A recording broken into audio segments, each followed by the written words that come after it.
Ja by som k tomu povedal tak, že toto nevnímam ako úplne klamstvo, aj keď nie je to pravda pre každého.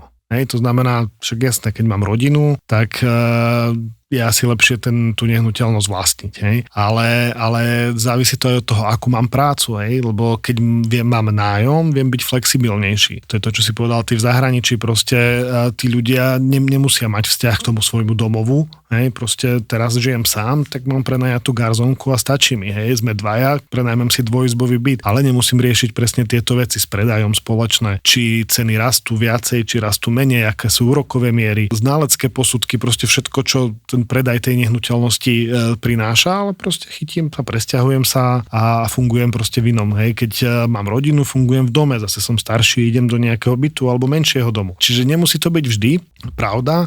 A ďalšia vec je samozrejme tá pracovná flexibilita. Hej, že u nás Slováci tým, že možno 90% ľudí vlastní nehnuteľnosť, ktorej býva, tak zmeniť teraz mesto, pretože tu nemám prácu, ale vedel by som ju získať v Bratislave, v Nitre, v Trnave, v Košiciach, kdekoľvek, hej, ale nepresťahujem sa tam, lebo som proste viazaný tou nehnuteľnosťou. Samozrejme aj toto všetko sa dá riešiť, viem svoju nehnuteľnosť prenajať si tam nehnuteľnosť, čiže riešiteľné je všetko, ale je to náročnejšie, hej, lebo potom presne to, čo sme sa bavili skôr, hej, už mám nejaký vzťah tej nehnuteľnosti, už to nechcem meniť a je to také, a to je presne to, čo nás zväzuje na tom jednom mieste a tým pádom aj ten trh práce máme potom menej flexibilný.